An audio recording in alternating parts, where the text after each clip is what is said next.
es que la economía panameña no genera empleos formales, genera el Estado y utiliza plata prestada. Les doy cifras. Hoy tenemos 26.000 asalariados privados menos que hace 10 años, pero tenemos 77.000 funcionarios y 235.000 informales más que hace 10. Quiere decir que en ese periodo de tiempo, una década, cada trabajador asalariado de su empleo fue sustituido en la economía por 3 funcionarios y 9 informales. Es un proceso severo de precarización y gestión del empleo, producto al deterioro de la fianza para invertir en él. Este patrón se mantuvo durante la pandemia. Hoy efectivamente tenemos más empleo que antes de la pandemia, sin embargo, tenemos 20.000. Nosotros avanzamos con información.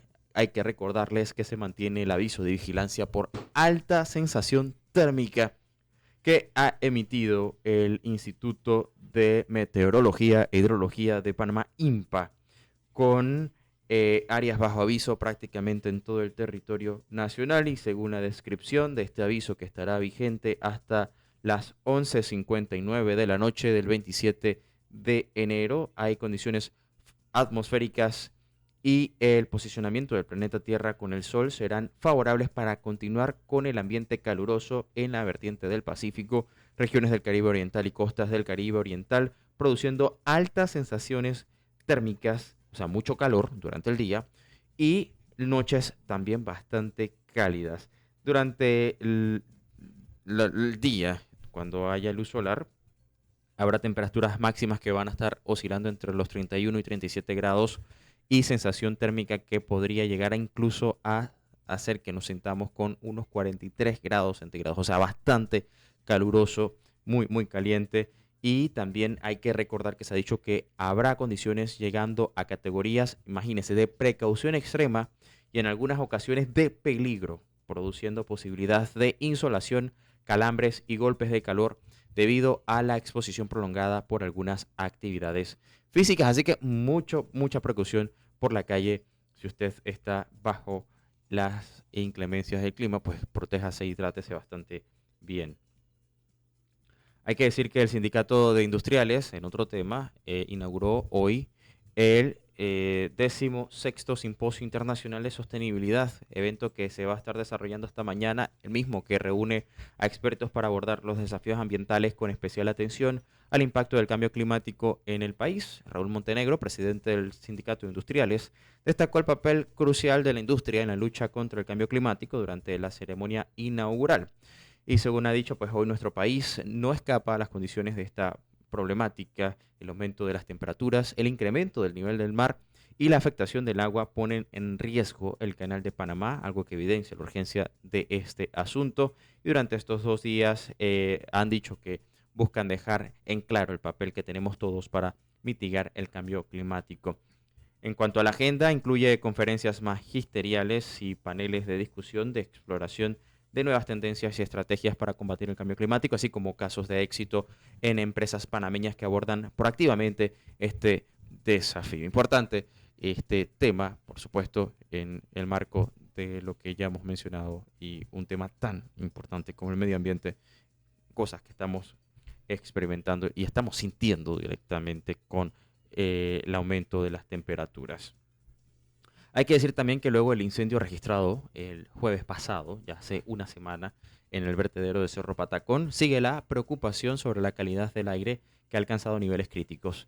Este incidente pues se suma también a los desafíos ya existentes relacionados con la rápida industrialización y urbanización que han convertido a la contaminación atmosférica en una creciente amenaza para la salud ciudadana y el equilibrio ecológico del país. La científica del Centro de Investigación e Innovación de la Universidad Tecnológica de Panamá, la doctora Francesca González, anunció que se estará llevando a cabo un estudio para analizar la calidad del aire en el país mediante una estación de monitoreo de bajo costo. Un esfuerzo que busca posicionar y proporcionar, por supuesto, datos precisos sobre la situación actual y que va a permitir implementar medidas efectivas para abordar la contaminación atmosférica y sus impactos en la salud y el medio ambiente. Interesante e importante iniciativa. Cambiando un poco el tema y ampliando a otros aspectos igualmente importantes, hay que decir que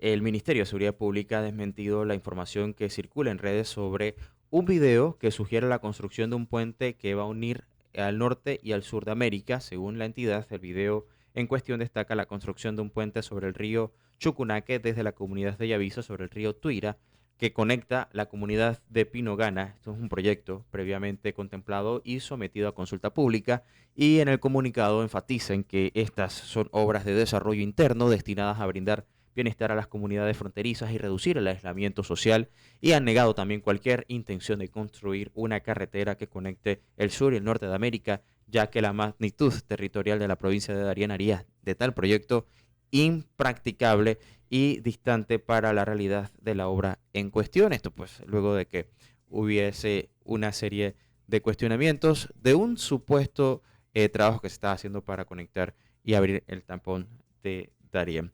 Son las 12:10 del mediodía, ya está con nosotros y quiero darle la bienvenida a el ingeniero René Quevedo, quien nos acompaña en Menú Ejecutivo una vez más para abordar algunos temas importantísimos. Ayer en la Cámara de Comercio, Industrias y Agricultura de Panamá estuvo realizando el foro de la Agenda País, que en esta ocasión se enfoca en el tema del desempleo y emprendimiento, un tema que maneja perfectamente bien el ingeniero Quevedo, pues es consultor laboral y uno de los más reconocidos en nuestro país. Empezamos un nuevo año, ingeniero, yo le quiero dar la bienvenida y agradecer como siempre su amable atención a nuestra invitación siempre aquí a nuestro programa. Buenas tardes, Magdiel. Es un placer estar acá. Feliz año. Un saludo a toda la audiencia.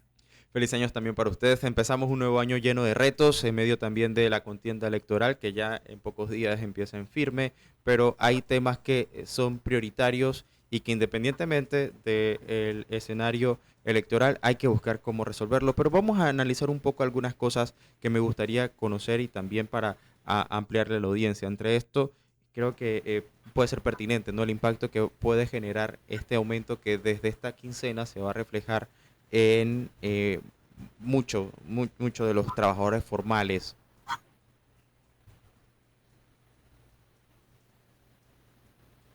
Sí, lo que ocurre, y es un problema estructural que tiene la economía, es que la economía panameña no genera empleos formales, lo genera el Estado y utiliza plata prestada.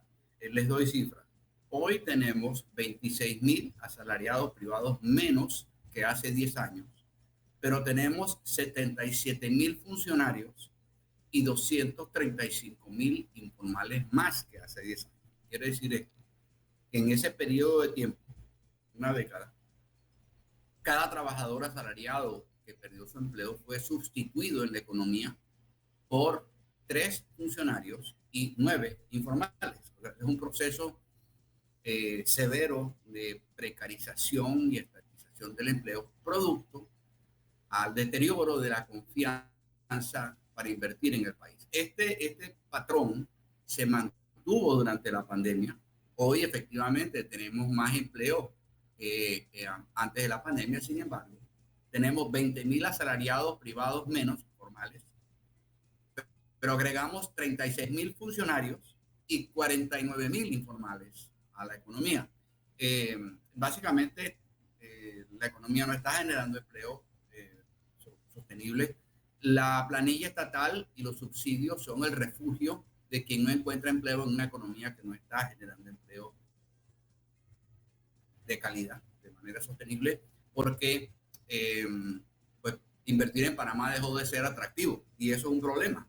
Eso es un problema, no solamente en cuanto a la inversión extranjera, éramos destino favorito hace unos años y en junio KPMG nos ubicó en el puesto número 9 después de Argentina, pero también el sector privado nacional, el sector, la precarización está altamente focalizada en el corazón del sector interno, que es básicamente donde está la inversión privada, específicamente comercio, construcción, turismo, industria, logística.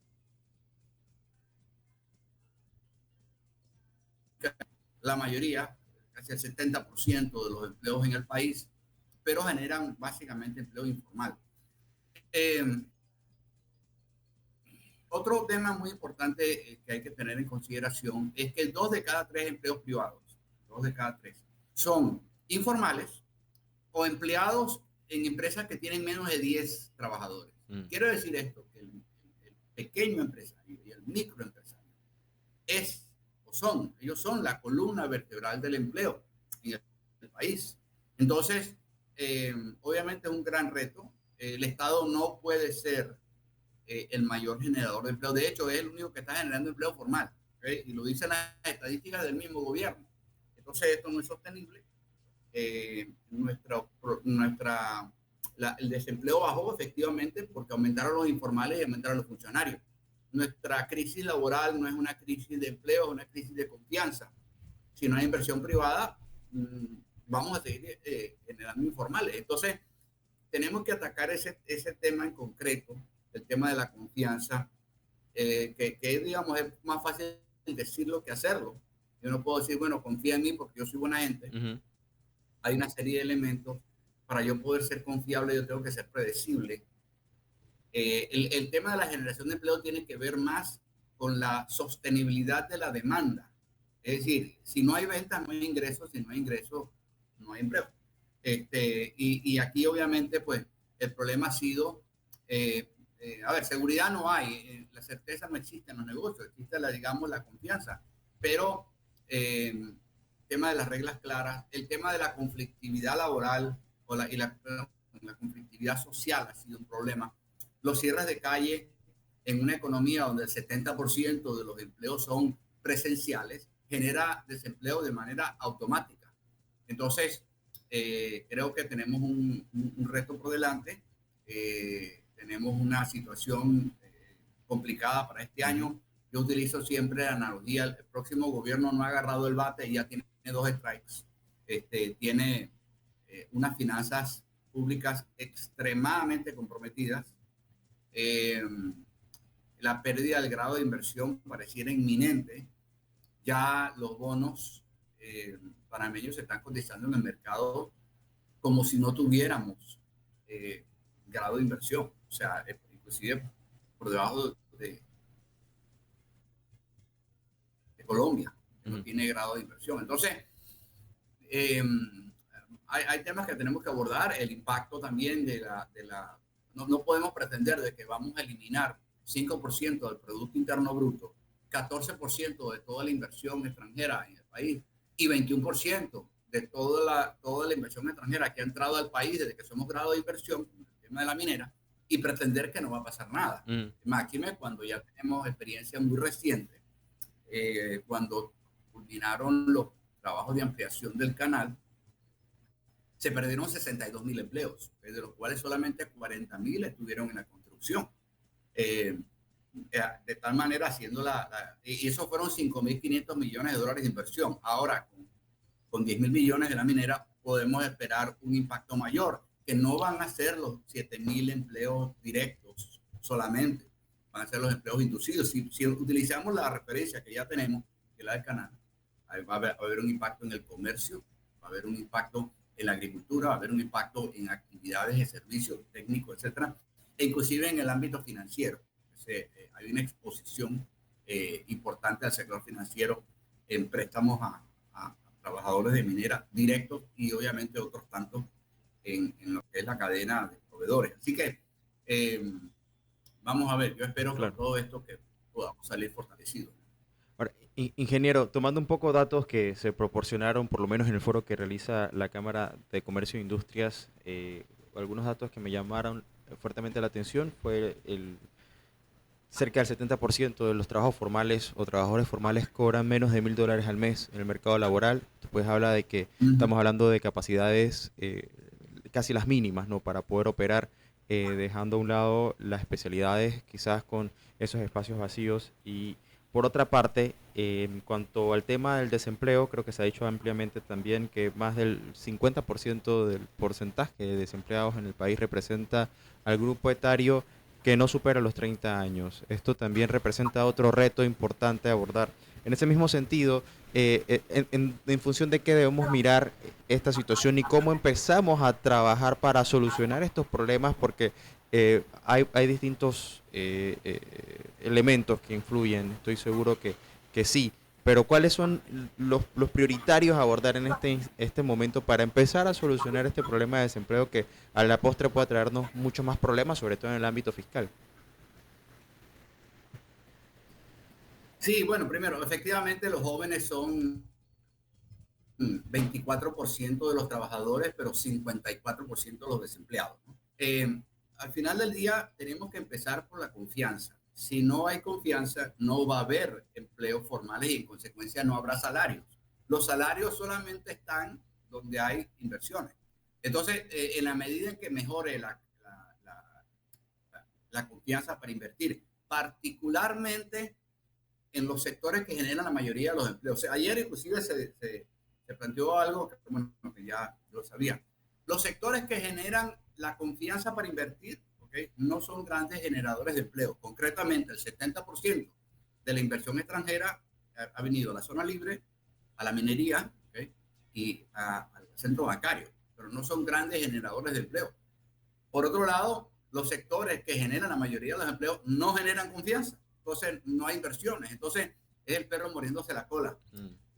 El tema está en cómo podemos realmente atraer inversiones. Y va a ser un problema porque obviamente el tema este de la minera no ayuda.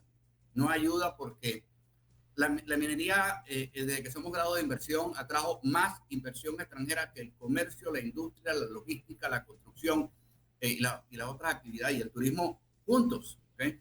El turismo atrajo 2% de la inversión extranjera, la minería trajo 21%, ¿okay? La industria trajo 5%, la logística trajo 7%. Entonces, nos va a llevar un tiempo poder recuperar esa credibilidad porque le dijimos a los inversionistas internacionales que aquí había un negocio, olvidémonos que es minería, una actividad X, ¿okay?, que atrajo una cantidad importante de recursos y ahora decimos, bueno, siempre no. ¿Okay?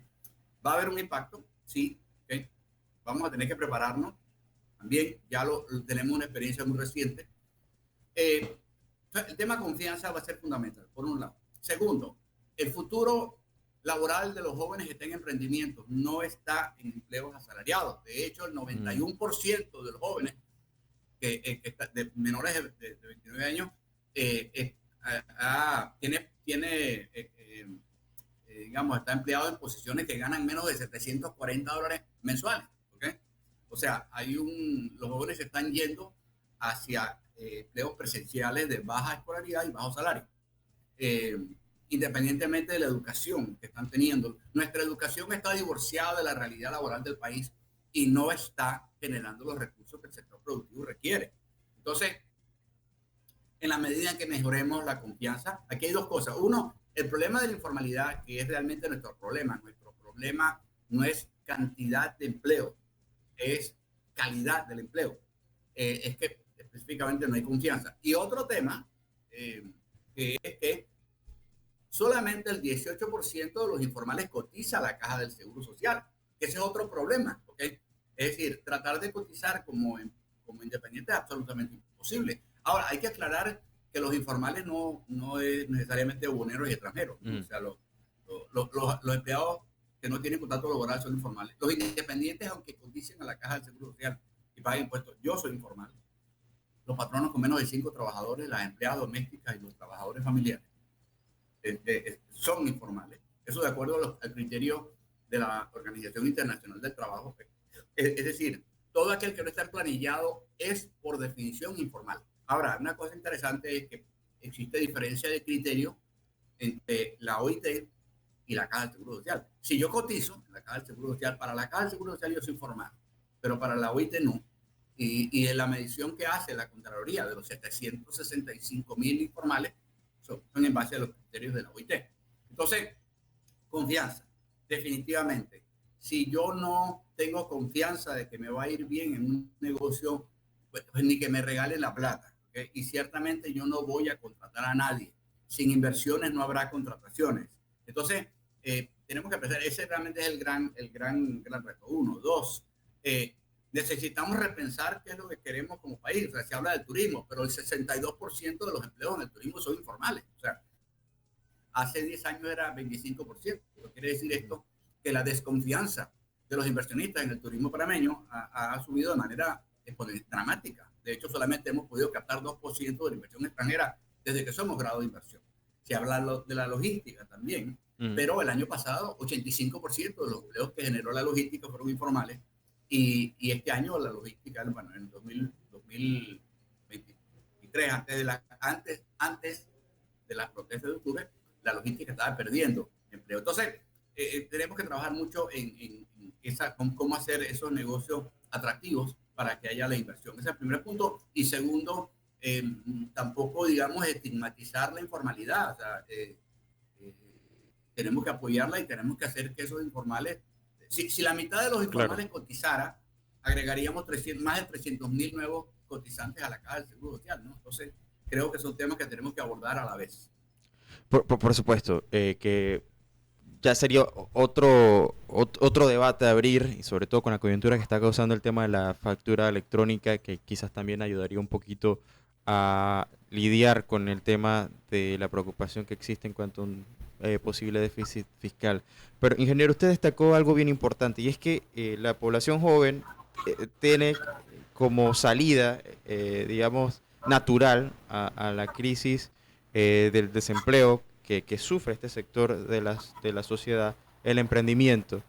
Entonces esto quisiera decir que hay que buscar también generar políticas públicas que apoyen al emprendedor para buscar también que estos emprendimientos en algún momento puedan convertirse en un negocio formal y que pueda generar por consiguiente pues otros empleos formales. Sí, bueno, de hecho ya los emprendedores son el motor del empleo, o sea, ya de entrada, ¿okay? Claro. Sin ayuda. Definitivamente lo que podamos hacer para fortalecer ese ecosistema, definitivamente va a redundar en una mejoría en la calidad. Tenemos que apoyar el emprendimiento, no estigmatizarlo. Ok. De hecho, hay un dato curioso. Siempre ha habido este estigma asociado al emprendimiento como dije antes, ¿no? Como buhoneros y extranjeros. Pero antes de la pandemia, entre el 2018 y el 2019, que se generaron 52,000 empleos, todos informales. Pero lo más interesante es que el 72% de esos empleos fueron profesionales universitarios con más de 50 años de edad. ¿Okay? Antes de la pandemia, las 2/3 de esos empleos eran básicamente promoción de negocios, gerencia, etcétera, de nuevos negocios. ¿Qué quiere decir esto? Que ya había muchos profesionales emprendiendo. Esto se acelera en la pandemia con la destrucción masiva de empleo formal que ocurrió en la pandemia, cuando se pierden entre el 2020 y el 2021 407,000 empleos formales del sector privado. Pero nuestro futuro depende de nuestra capacidad para emprender. ¿Okay? Entonces, tiene que ver, o sea, como dije antes, 2 de cada 3 empleos en el país son informales y trabajadores en empresas que tienen menos de 10 trabajadores. Si a ellos les va bien, al país les va bien. Entonces, lo que tenemos que asegurarnos es que yo puedo crear un negocio, vender con las reglas claras, comprar lo que tengo que comprar, contratar a que tenga que contratar, sin estas trabas burocráticas innecesarias, sin estas intervenciones del Estado. Tenemos que sacar al Estado de la película, ¿okay? Simplificar, digitalizar los trámites administrativos, los trámites burocráticos.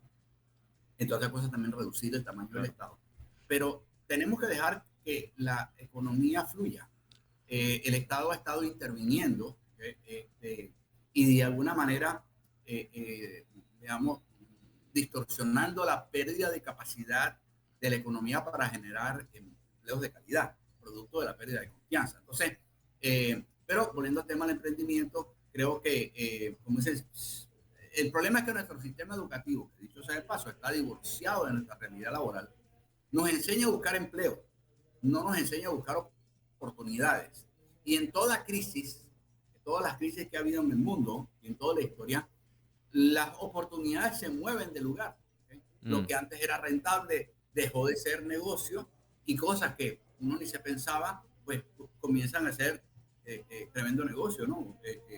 Veamos el caso, por ejemplo, del delivery, ¿no? Hace 5 años, bueno, era chévere que le trajeran uno la pizza a la casa.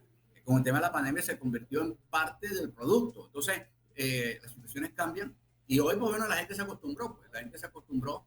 Y lo pongo como un ejemplo, no el único, ¿no? La tecnología está cambiando la manera como consumimos, la manera como compramos, y va a ser un motor muy fuerte del emprendimiento. El trabajo asalariado va en vías de extensión. Tenemos que generar empleo asalariado, sí, pero también tenemos que incorporar a los informales al régimen de cotizaciones, porque los informales están creciendo. De hecho, nuestra economía solo genera empleo informal, pero como dije antes, solo el 18% cotiza. Entonces tenemos que buscar una manera de incorporar ese crecimiento para que apoyen a la caja del Seguro Social, que está en gravísima, prácticamente en la UCI, ¿okay? Y tenemos que ver de qué manera la apoyamos. Bueno, y solamente, ingeniero, el tema de la caja de seguro social nos daría para abordarlo en un programa entero y ver cómo esto todavía no queda claro la forma en la que se va a resolver. Hay algunos temas que nos quedan pendientes que me gustaría en algún otro momento poder abordar. Usted hablaba sobre el intervencionismo, también la recuperación de la confianza en los sectores que sí generan empleo, no en aquellos que están generando, o que tienen la confianza pero no tienen las plazas o no encuentran a el talento humano capacitado para poder llenarlas. Pero bueno, de momento nos hemos quedado sin tiempo, así que si nos acepta otra invitación acá, pues podemos abordar y atender estos otros temas que nos quedan por Con fuera. mucho gusto. Bueno, Cuando quiera. claro que sí. Con mucho gusto. Siempre un placer. Igualmente, muchísimas gracias, ingeniero René Quevedo, consultor laboral. Nosotros nos vamos a un cambio comercial, no se vaya a la vuelta, pues venimos con más de nuestro menú ejecutivo de Ancon. Estará con nosotros, pues, nuestros amigos de Impandetec en Jueves de Derechos Digitales y más noticias internacionales. Esto es Menú Ejecutivo. 25 de enero, Jueves de Derechos Digitales. Vamos a continuar con la agenda del programa. Y está con nosotros Raiza de Gracia de Impandetec para hablar de un tema muy interesante. Todos, por supuesto, los jueves abordando temas relacionados con los derechos digitales y tecnología. Ayer se estuvo desarrollando un foro importante hablando un poco sobre protección de datos, pero bueno, de eso vamos a hablar un poco también hoy. Raiza, bienvenida, gracias por acompañarnos una vez más aquí en Radio Ancon. Muchas gracias a ti, buenas tardes a todos. Gusto tenerte nuevamente acá con nosotros. Antes hemos estado abordando distintos temas. Cuéntanos un poco cómo transcurrió el foro que se estuvo desarrollando en la mañana de ayer, miércoles 24 de enero. Sí, ayer se celebró el foro de datos personales. La verdad es que eh, los tres paneles, cada uno más interesante que el otro, en torno a la protección de datos en diferentes ámbitos.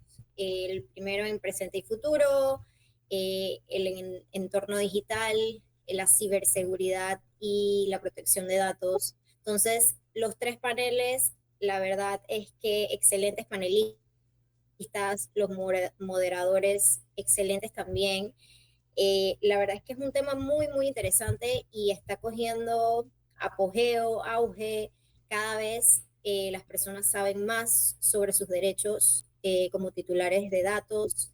Cada vez las empresas están un poco más tomando conciencia sobre cómo comparten, cómo procesan, cómo tratan los datos personales de sus clientes, de sus empleados, de sus proveedores. Y la verdad es que por ejemplo, yo que estoy en el área de derecho, es sumamente interesante cómo ya es algo que se está mezclando en el día a día de todo el mundo. Y antes nadie sabía qué era la protección de datos o qué derechos tengo yo como titular de los datos. Entonces, la verdad es que es sumamente gratificante que ya poco a poco todas estas labores de tratar de concientizar al público sobre los diferentes temas de protección de datos están siendo pues satisfactorios, ¿no?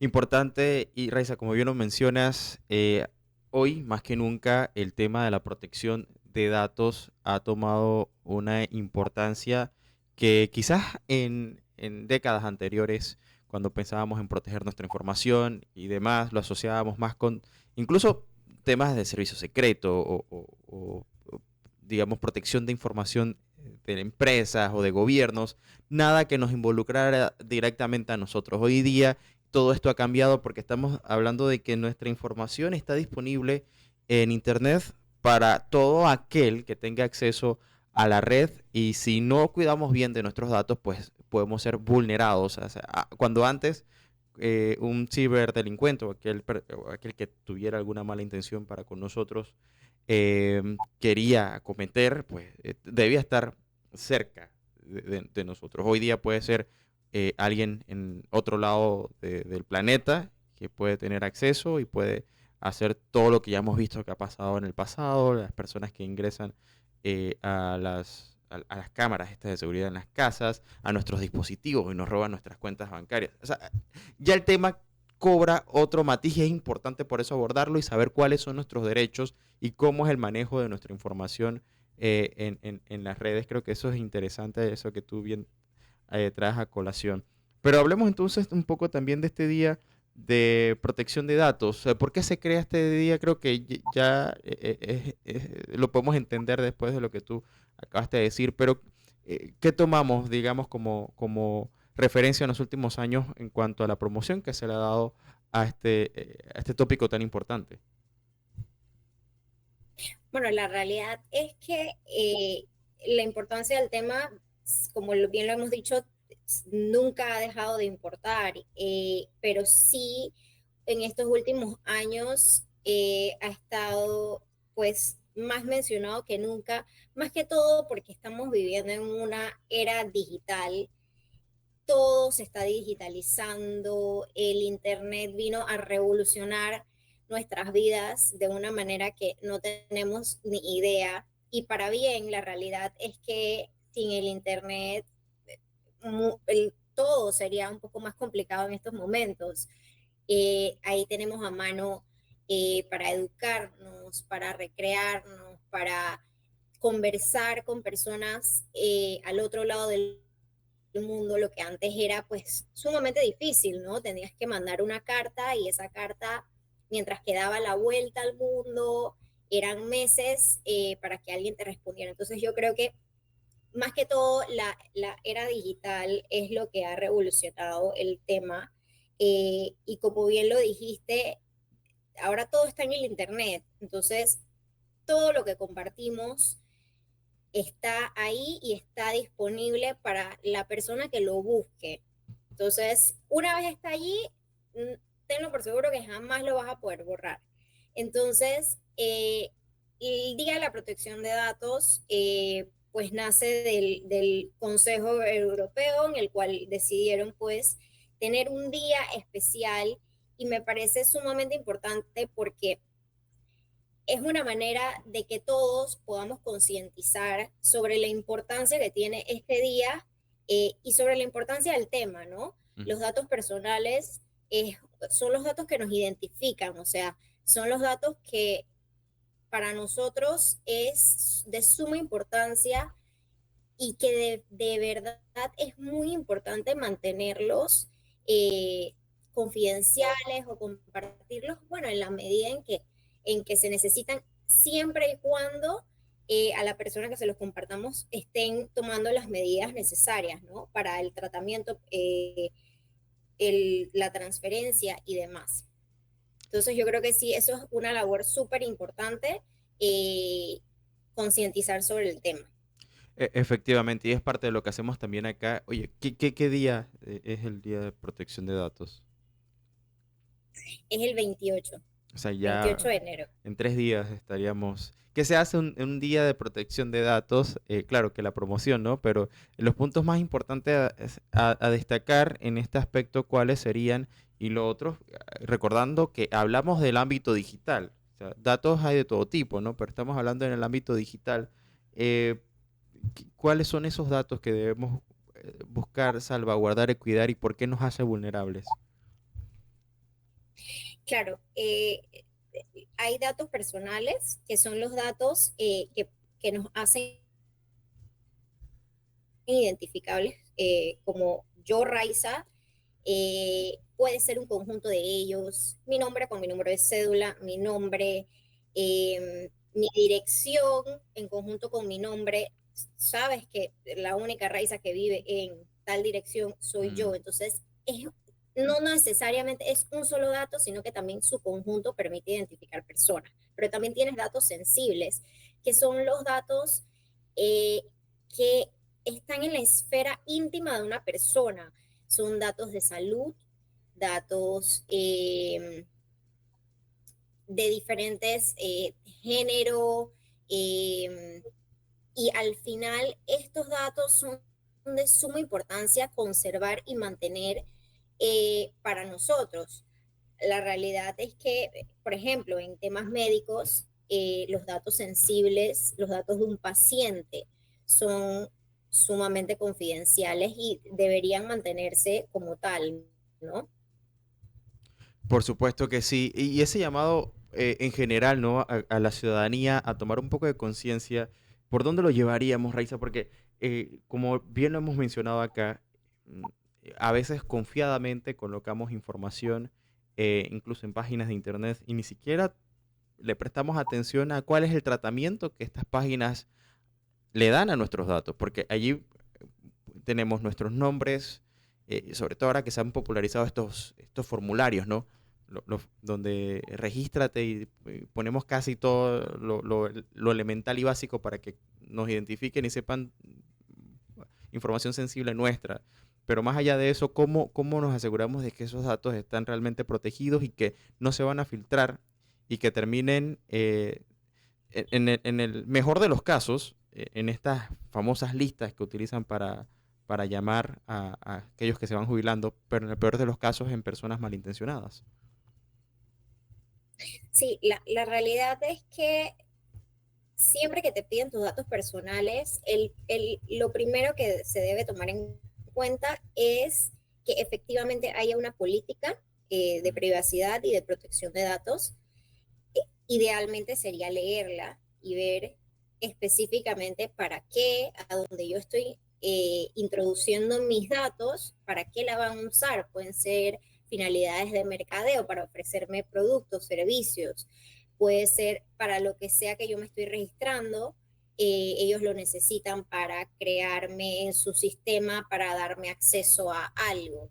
Entonces, cuando son páginas que uno conoce, o servicios que uno efectivamente está contratando, muchas veces no hay alternativa. Ellos requieren de tus datos para poder brindarte un servicio. Pero la realidad es que si yo me meto a una página para ver lo que sea y me piden, ay, regístrate aquí para recibir, entonces esas son páginas que puede ser que no estén lo suficientemente protegidas y pueda venir un tercero y vulnerar esa página, sus sistemas, sus bases de datos, robarse la información, y entonces ahí es donde hay un problema. Por eso hay que estar súper pendiente en revisar las políticas y los términos de privacidad y protección de datos para ver efectivamente si la empresa existe, si no existe, dónde existe, bajo qué régimen de protección de datos están establecidos. Ese tipo de cosas, eso es lo primero que hay que verificar cuando uno va a introducir los datos personales en lo que sea. Oye, ¿para qué vas a usar eso? Si es en persona que alguien te lo pide, sí, ¿para qué lo necesitas? Ese tipo de cosas. Y es perfectamente normal el hacer ese tipo de consulta porque estamos hablando de datos personales. Así que sí es importante que tomemos esa conciencia, ¿no? De salvaguardar y cuidar nuestra información, sobre todo la que está en internet, que queda pues en manos de una o un grupo de personas, y debemos asegurarnos de que estén bastante bien salvaguardados. Reza, muchísimas gracias. Entonces, este 28 día de la protección de datos, así que por supuesto con Impandete seguiremos abordando todos los jueves temas relacionados con los derechos digitales y qué hacer cuando estos son vulnerados puede ser otro tema que pudiéramos abordar más adelante. Claro que sí, muchas gracias por la invitación. Bueno, gracias a ustedes como siempre por acompañarnos aquí. Aquí estaremos el próximo jueves con más de derechos digitales con Impandetec, que estuvo con nosotros la licenciada Hasta Raiza, luego. gracias, acompañándonos. Ya casi sobre el final de nuestro programa, tengo que decirles que hay un aviso de vigilancia vigente por el número 5 por contaminación y dispersión de humo que ha emitido el INPA y según señalan, continúa la emanación de humo tóxico desde el vertedero de Cerro Patacón en Panamá, algo que mantiene la contaminación del aire en regiones circundantes y a lo largo de su trayectoria. También continúan las condiciones ventosas, predominando del norte y noreste, y en la noche también han dicho que habrá aire y vientos descendentes sobre el sector, generando mayor contaminación en áreas bajo aviso. También existen condiciones atmosféricas favorables para generar y propagar incendios, y también señalan que se observa la zona de interés encerrada en el círculo que están colocando dentro de este aviso donde existe esta emanación y no solamente eso, sino que existe y se mantiene algunos casos y puntos de calor asociados a este incendio por las condiciones antes mencionadas, por lo cual le piden también a la población mantener las medidas de precaución en la salud respiratoria ante las alergias por estos gases tóxicos. Así que así se mantiene según lo que ha emitido el aviso del el Instituto de Meteorología e Hidrología, condiciones del aire todavía afectadas por el incendio que se registró hace una semana exactamente en el Cerro Patacón. Cambiando un poco el tema, por acá nos mandan una nota y es que en conmemoración al Día Internacional de la Educación, Olimpiadas Especiales ha instado a gobiernos y comunidades de todo el mundo a comprometerse con medidas legislativas, políticas y de financiamiento que respalden entornos de aprendizaje inclusivos para estudiantes con discapacidad intelectual. Según el doctor Timothy Shriver, presidente de Olimpiadas Especiales Internacional, resaltó los beneficios del sistema educativo más inclusivos, desafiando a los responsables políticos a abordar las desigualdades que limitan el acceso equitativo a una educación de calidad para estos estudiantes. La Carta de Olimpiadas Especiales titulada Estado Mundial de la Inclusión en la Educación subraya la falta de datos a nivel internacional, sobre todo mundial, sobre la educación de jóvenes o de jóvenes con discapacidad intelectual. También señalan que esto dificulta la formulación de políticas eficaces y la investigación y apoyo en la educación inclusiva. La organización también dice que planea publicar estas cartas anualmente para hacer un seguimiento a los avances en investigación y apoyo a este tipo de educación. En tanto, pues la investigación citada en la carta revela que Europa, Norteamérica y Oceanía lideran las políticas educativas inclusivas al nivel mundial. La investigación también dice que Olimpiadas Especiales ha destacado en su programa Escuelas Unificadas Campeonas como una herramienta transformadora que fomenta mentalidades inclusivas. Y hablando precisamente de educación, la noche de ayer, el Grupo Jóvenes Unidos por la Educación presentó a los candidatos presidenciales para las elecciones generales del 5 de mayo el documento 24 propuestas para el 24 que se centra en mejoras para el sistema educativo en el país. En representación, pues que tuvo estos jóvenes, eso se realizó en el auditorio del Tribunal Electoral en Ancón. Allí participaron candidatos como Martín Torrijos del Partido Popular, Ricardo Lombana del Movimiento Otro Camino, Melitón Arrocha del Partido País y La Libre Postulación, y la diputada, quien también funge como aspirante a la silla presidencial por La Libre Postulación, Zulay Rodríguez.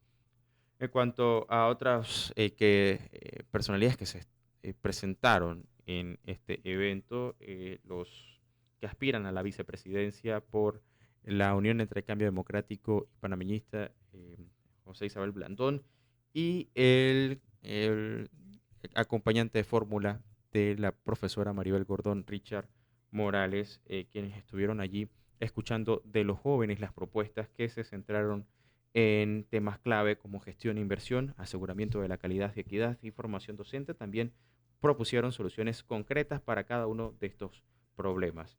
Allí hay que decir que no se contó con la presencia ni de el actual vicepresidente y candidato presidencial José Gabriel Carrizo del Partido Revolucionario Democrático PRD. Tampoco estuvo una delegación del candidato Ricardo Martinelli del partido Realizando Metas. En cuanto a las propuestas del documento, pues busca abordar ejes fundamentales como un modelo de gestión e inversión que se vea reflejado en incidencia positiva en la calidad educativa. 1 de la tarde, gracias por acompañarnos. Con esto llegamos al final de nuestro programa. Gracias por estar aquí con nosotros en Radio Ancon. No se vaya, viene Miguel Ángel Cuadra con información deportiva con La Cancha. Yo estaré con ustedes en los microinformativos más tarde, por supuesto que mañana con más en Radio Ancon.